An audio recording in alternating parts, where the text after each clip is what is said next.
नमस्कार। भारतीय न्याय संहिता यानी बीएनएस के 300 एमसीक्यू सीरीज में आपका स्वागत है। नमस्कार। ये इस सीरीज का चौथा भाग है और आज के सत्र में हम प्रश्न 151 से लेकर 200 तक देखेंगे। जी बिल्कुल। तो चलिए बिना किसी देरी के शुरू करते। पहला सवाल, प्रश्न 151, आईपीसी की धारा 34 जो सामान्य आशय यानी कॉमन इंटेंशन से जुड़ी थी, उसका बीएनएस में अब कौन सा धारा है? विकल्प है धारा 25, धारा 3(5), धारा 29 या फिर धारा 5(1)। इसका सही उत्तर है धारा 3(5). अच्छा, धारा 3(5)। हाँ, ये धारा कॉमन इंटेंशन को परिभाषित करती है, जो मतलब जब कोई अपराध ग्रुप में किया जाता है तो हर सदस्य की जिम्मेदारी तय करने के लिए ये बहुत ही महत्वपूर्ण है। ठीक है। अगला सवाल, प्रश्न 152, आईपीसी की धारा 120(b) यानी आपराधिक षड्यंत्र के दंड वाली धारा अब भारतीय न्याय संहिता में कौन सी है? और आपके विकल्प है धारा 75, धारा 82, धारा 61(2) या धारा 54(4). इसका सही जवाब है धारा 61(2). धारा 61(2). जी, और इसमें एक जरूरी बात यह है कि बीएनएस में अब आपराधिक षड्यंत्र की परिभाषा और उसके दंड दोनों को एक ही मुख्य धारा के तहत कर दिया गया है। समझ गए। प्रश्न 153, आईपीसी की धारा 141 यानी विधि विरुद्ध जमाव या अनलॉफुल असेंबली, बीएनएस में अब कौन सी धारा है? विकल्प है धारा 189(1), धारा 145, धारा 151 या धारा 154(2). इसका सही उत्तर है धारा 189(1). ओके। विधि विरुद्ध जमाव मतलब अनलॉफुल असेंबली को सार्वजनिक शांति से जुड़े अपराधों की आप कह सकते हैं कि ये पहली सीढ़ी होती है। पहली सीढ़ी, सही कहा। तो फिर प्रश्न 154, आईपीसी की धारा 146 यानी बलवा करना, इसका बीएनएस में कौन सा धारा है? विकल्प है धारा 192, धारा 194(3), धारा 191(1) या धारा 189। इसका सही उत्तर है धारा 191(1). अच्छा। हाँ, जब वही विधि विरुद्ध जमाव मतलब अनलॉफुल असेंबली हिंसा का इस्तेमाल करती है तो वो बलवा या राइटिंग कहलाता है। बीएनएस में इससे जुड़े प्रावधान अब धारा 191 में है। और मृत्यु कारित करना, जी, ये धारा लापरवाही से होने वाली मौतों से संबंधित है। इसमें वो हिट एंड रन वाले मामले भी आते हैं जिनका जिक्र शायद आगे एक सवाल में आएगा। बिल्कुल। अगला सवाल उसी से जुड़ा है। प्रश्न 156, आईपीसी की धारा 147 यानी बलवा करने के लिए जो दंड था वो अब बीएनएस में कौन सी धारा है? विकल्प है धारा 194, धारा 198, धारा 201(1) या धारा 191(2). इसका सही उत्तर है 191(2). अच्छा, तो उसी धारा का अगला हिस्सा। बिल्कुल, जैसा हमने अभी देखा, बलवा करने का जो कार्य है वो धारा 191(1) में और उसके लिए सजा का प्रावधान ठीक उसके बाद उपधारा 2 में दे दिया गया है। ये तो काफी तार्किक है। प्रश्न 157, आईपीसी की धारा 148 घातक आयुध से सज्जित होकर बलवा करना, इसका बीएनएस में कौन सा धारा है? विकल्प ये रहे धारा 195, धारा 191(3), धारा 191 या धारा 199। इसका सही जवाब है धारा 191(3). मतलब ये भी उसी धारा का हिस्सा है। जी, यह बलवा करने के अपराध को और भी गंभीर बना देता है जब अपराधी मतलब घातक हथियारों से लैस हों। ये भी धारा 191 का ही एक हिस्सा है। बहुत स्पष्ट है। अगला सवाल, प्रश्न 158, आईपीसी की धारा 152 जब कोई लोक सेवक बलवा वगैरह दबा रहा हो तब उस पर हमला करना, ये बीएनएस में अब कहाँ है? विकल्प धारा 189, धारा 195, धारा 198 या धारा 172। इसका सही उत्तर है धारा 195। धारा 195? जी, यह प्रावधान लोक सेवकों को उनके कर्तव्य निर्वहन के दौरान सुरक्षा देने के लिए बनाया गया है। सही है। प्रश्न 159, आईपीसी की धारा 159 दंगा, इसका बीएनएस में कौन सा धारा है? विकल्प धारा 194(1), धारा 196, धारा 197 या धारा 192(2). इसका सही उत्तर है 11941। दंगा यानी अफ्रे तब होता है जब दो या दो से ज्यादा लोग किसी पब्लिक प्लेस पर लड़कर सार्वजनिक शांति को भंग करते हैं। ओके, अब आते हैं उस चर्चित धारा पर। प्रश्न 160, भारतीय न्याय संहिता की धारा 106(2) जिसमें उतावलेपन से किसी की मृत्यु कारित करना और भाग जाना मतलब हिट एंड रन, इसमें कितने साल की सजा का प्रावधान है? विकल्प है 5 वर्ष, 7 वर्ष, 10 वर्ष या 20 वर्ष। सही उत्तर है 10 वर्ष। 10 साल। जी, ये बीएनएस में एक बहुत ही महत्वपूर्ण बदलाव है जो खास तौर पर हिट एंड रन के मामलों में सजा को काफी बढ़ाता है। बिल्कुल। अगला सवाल, प्रश्न 161। भारतीय दंड संहिता की धारा 189, लोक सेवक को क्षति करने की धमकी देना, इसका बीएनएस में क्या नंबर है? विकल्प है धारा 224, धारा 226, धारा 232 या धारा 243। सही जवाब है धारा 224। यह धारा भी लोक सेवकों को बिना किसी डर या दबाव के अपना काम करने में मदद करती है। ठीक है। प्रश्न 162, भारतीय दंड संहिता की धारा 191 यानी मिथ्या साक्ष्य देना, झूठी गवाही, इसका बीएनएस में कौन सा धारा है? विकल्प धारा 158, धारा 201, धारा 227 या धारा 229। इसका सही जवाब है धारा 227। धारा 227। जी, मिथ्या साक्ष्य देना मतलब झूठी गवाही देना, ये न्याय प्रक्रिया को बाधित करने वाला एक बहुत ही गंभीर अपराध माना जाता है। और इसके दंड के बारे में क्या? प्रश्न 163, आईपीसी की धारा 193 जो मिथ्या साक्षी के लिए दंड से जुड़ी थी, वो बीएनएस में कौन सी धारा है? विकल्प हैं धारा 154, धारा 189, धारा 203 या धारा 229। इसका सही उत्तर है धारा 229। अच्छा, तो परिभाषा 227 में और दंड 229 में। बिल्कुल। बीएनएस में झूठी गवाही देने का कार्य धारा 227 में और उसके लिए दंड का प्रावधान धारा 229 में रखा गया है। ठीक है। अगला सवाल, प्रश्न 164, भारतीय दंड संहिता की धारा 294, अश्लील कार्य और गाने, इसका बीएनएस में क्या नंबर है? विकल्प है धारा 289, धारा 294, धारा 296 या धारा 298। इसका सही उत्तर है धारा 296। ओके। यह धारा सार्वजनिक स्थानों पर अश्लीलता को रोकने के लिए है, जो सामाजिक शिष्टाचार बनाए रखने में मदद करती है। प्रश्न 165, आईपीसी की धारा 295 यानी किसी वर्ग के धर्म का अपमान करने के इरादे से पूजा के स्थान को नुकसान पहुंचाना, इसका बीएनएस में कौन सा धारा है? विकल्प धारा 298, धारा 342, धारा 374 या धारा 389। इसका सही उत्तर है धारा 298। धारा 298। जी, यह धारा धार्मिक भावनाओं और पूजा स्थलों की पवित्रता की रक्षा करती है। आगे बढ़ते हैं। प्रश्न 166, आईपीसी की धारा 296, धार्मिक जमाव में विघ्न करना, इसका बीएनएस में कौन सा धारा है? विकल्प है धारा 297, धारा 300, धारा 305 या धारा 309। इसका सही उत्तर है धारा 300। ओके। यह कानून लोगों को शांति से अपनी धार्मिक सभा करने के अधिकार को सुरक्षा देता है। अब एक बहुत ही महत्वपूर्ण धारा, प्रश्न 167, भारतीय दंड संहिता की धारा 300 यानी हत्या, इसका भारतीय न्याय संहिता में कौन सा धारा है? विकल्प है धारा 302, धारा 305, धारा 101 या धारा 108। इसका सही उत्तर है धारा 101। धारा 101। जी, ये सबसे गंभीर अपराधों में से एक है और बीएनएस में इसे अध्याय 6 में शरीर के विरुद्ध अपराध के तहत रखा गया है। और इसके दंड के बारे में प्रश्न 168, आईपीसी की धारा 302, हत्या के लिए दंड, इसका बीएनएस में क्या नंबर है? विकल्प धारा 290, धारा 298, धारा 109 या धारा 103। हाँ, पहले हत्या की परिभाषा और दंड की धाराएं अलग अलग थीं। अब हत्या की परिभाषा धारा 101 में है और उसके लिए दंड धारा 103 में दिया गया है। ठीक है।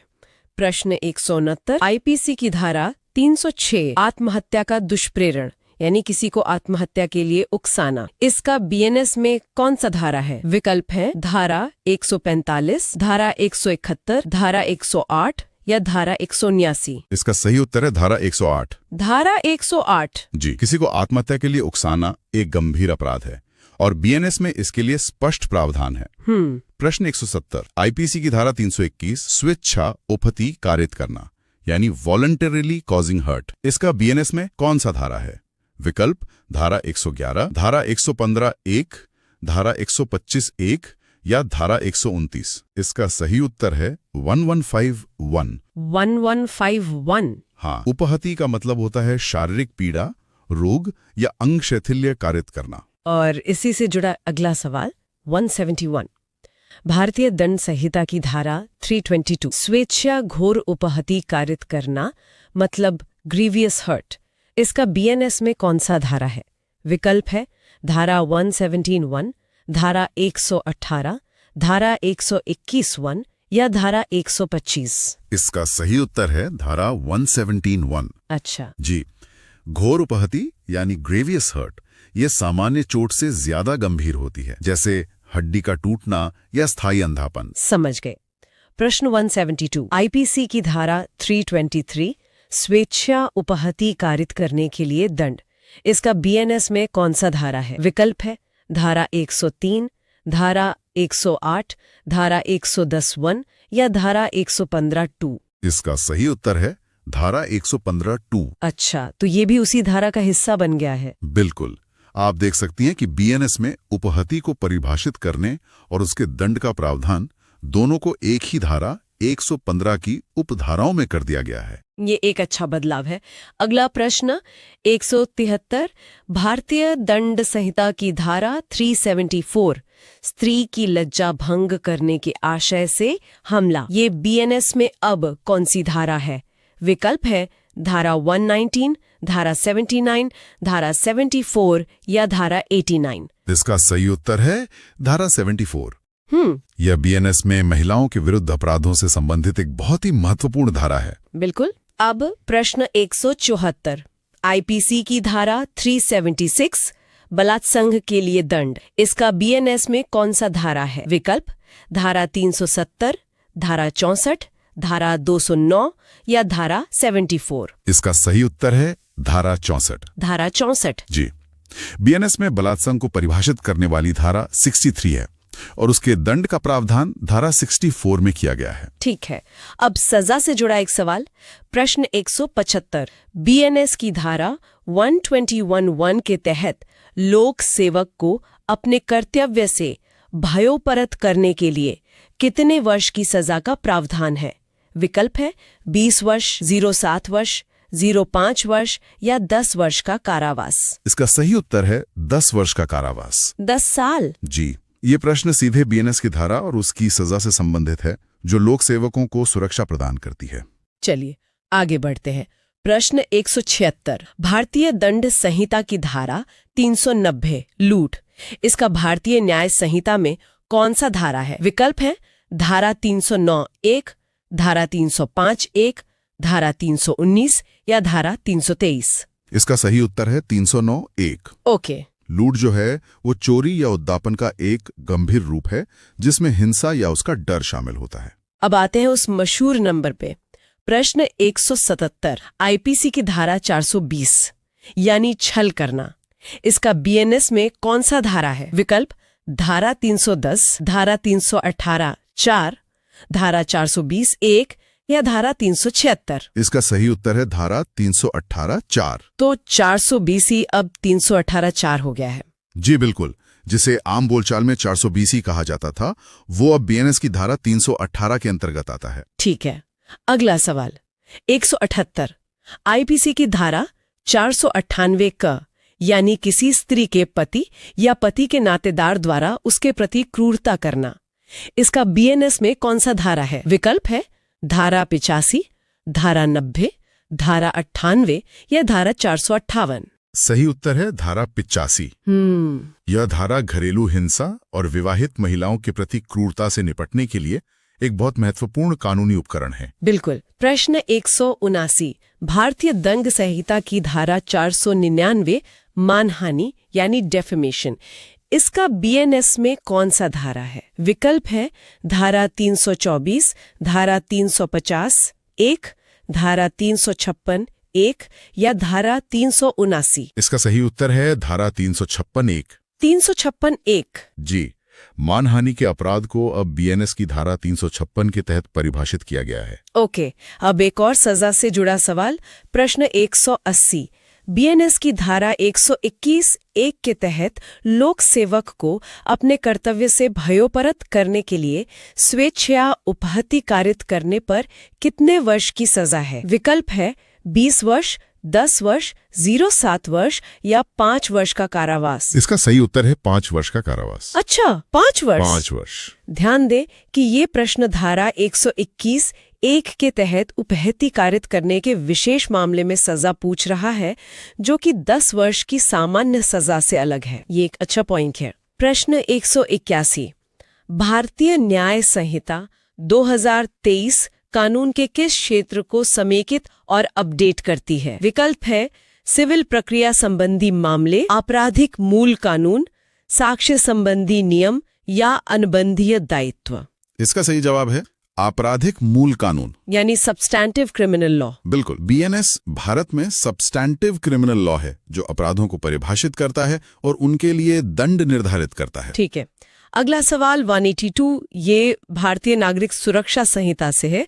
इसकी धारा 25(1) के तहत जब किसी को एक ही मुकदमे में कई अपराधों के लिए दोषी ठहराया जाता है तो न्यायालय क्या कर सकता है? विकल्प है सभी अपराधों के लिए केवल एक ही दंड लागू की जा सकती है, केवल कठोरतम दंड देना चाहिए, सभी दंडों को निलंबित कर दिया जाएगा, या फिर उपयुक्त होने पर एक साथ या लगातार दंड लागू किया जा सकता है। इसका सही उत्तर है उपयुक्त होने पर एक साथ या लगातार दंड लागू किया जा सकता है। अच्छा जी, ये न्यायालय को विवेक का अधिकार देता है कि सजाएं साथ साथ चलेंगी या एक के बाद एक। ओके। प्रश्न 183, भारतीय दंड संहिता की धारा 379 क्या करती है? विकल्प है चोरी के अपराध को परिभाषित करती है, चोरी के अपराध के दंड का प्रावधान करती है, उपरोक्त दोनों या उपरोक्त में से कोई नहीं। सही उत्तर है चोरी के अपराध के दंड का प्रावधान करती है। सिर्फ दंड? जी, आईपीसी में चोरी को परिभाषित धारा 378 में किया गया था और उसका दंड 379 में था। बहुत बढ़िया। अगला सवाल 1 तारीख से जुड़ा है। प्रश्न 184, भारतीय न्याय द्वितीय संहिता विधेयक 2023 को भारत के राष्ट्रपति की स्वीकृति कब मिली? विकल्प है 15 अगस्त 2023, 25 सितंबर 2023, 30 अक्टूबर 2023 या 25 दिसंबर 2023। इसका सही उत्तर है 25 दिसंबर 2023। एक महत्वपूर्ण तारीख। जी, क्योंकि राष्ट्रपति की सहमति के बाद ही कोई विधेयक कानून बनता है। बिल्कुल। प्रश्न 185, भारतीय न्याय संहिता 2023 के संबंध में इनमें से कौन सा सुमेलित नहीं है? विकल्प है उद्दापन, धारा 302, आपराधिक विश्वासघात, धारा 316, चोरी की संपत्ति प्राप्त करना, धारा 317 और मानहानि, धारा 356। जो सुमेलित नहीं है वो है उद्दापन 302। अच्छा, तो उद्दापन के लिए कौन सी धारा है? बीएनएस में उद्दापन यानी एक्सटॉर्शन को धारा 308 में परिभाषित किया गया है, 302 में नहीं। ठीक है। प्रश्न 186, भारतीय न्याय संहिता के अनुसार धारा 143 में वर्णित अपराध के लिए अपेक्षित आशय क्या है? विकल्प है सरकार को कार्रवाई करने के लिए मजबूर करना, मौत का कारण बनना, गलत तरीके से कारावास का कारण बनना या फिरौती मांगना। इसका सही उत्तर है गलत तरीके से कारावास का कारण बनना। यह धारा व्यापारण और अपहरण से संबंधित है, जिसमें आशय यानी इंटेंशन एक बहुत महत्वपूर्ण तत्व है। बिल्कुल। प्रश्न 187, भारतीय न्याय संहिता की धारा 147 के तहत भारत सरकार के खिलाफ युद्ध छेड़ने की अधिकतम सजा क्या है? विकल्प है मृत्युदंड या आजीवन कारावास और जुर्माना भी देय होगा, 20 साल का कारावास, 10 साल का कारावास या समाज सेवा। इसका सही उत्तर है मृत्युदंड या आजीवन कारावास और जुर्माना भी देय होगा, कठोरतम सजा। ठीक है। अगला सवाल प्रश्न 188, भारतीय न्याय संहिता के तहत बलात्कार को परिभाषित करने वाला धारा कौन सा है? विकल्प है धारा 61, धारा 63, धारा 69 या धारा 70। इसका सही जवाब है धारा 63। धारा 63। जी, जैसे कि पहले भी बताया था, धारा 63 में परिभाषा है और धारा 64 में दंड का प्रावधान। प्रश्न 189, भारतीय न्याय संहिता 2023 की धारा 152 किस विवादास्पद कानून की जगह लेती है? विकल्प है राजद्रोह कानून, ईशा निंदा कानून, मानहानि कानून या साइबर अपराध कानून। इसका सही उत्तर है राजद्रोह कानून यानी सेडिशन लॉ। जी, आईपीसी की धारा 124A, जिसे राजद्रोह कानून के नाम से जाना जाता था, उसे बीएनएस की धारा 152 द्वारा प्रतिस्थापित किया गया है। चलिए अगला प्रश्न 190 बीएनएस के तहत धारा 190(4) के अनुसार विधि विरुद्ध जमाव के सदस्य के लिए घातक हथियार से लैस होने पर क्या दंड है? विकल्प 6 महीने तक का कारावास, 1 वर्ष तक का कारावास, 2 वर्ष तक का कारावास या जुर्माना, या दोनों, या केवल जुर्माना। सही उत्तर है 2 वर्ष तक का कारावास या जुर्माना या दोनों।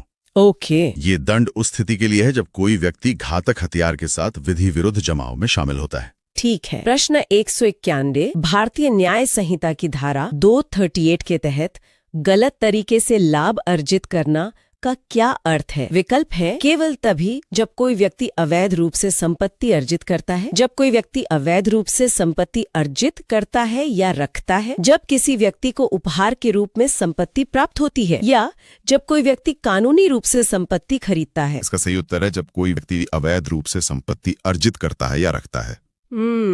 एक परिभाषा। जी, ये एक परिभाषा खंड है जो संपत्ति से संबंधित अपराधों को समझने में मदद करता है। कितनी हो सकती है? विकल्प है 7 दिन, 14 दिन, 21 दिन या 30 दिन। इसका सही उत्तर है 14 दिन। 14 दिन। जी, एकांत कारावास यानी सॉलिटरी कन्फाइनमेंट एक कठोर दंड है, इसलिए कानून इसकी अवधि को सख्ती से सीमित करता है। बिल्कुल। प्रश्न 193 बीएनएस की धारा 137 के तहत भिपयरण के लिए अधिकतम सजा क्या है?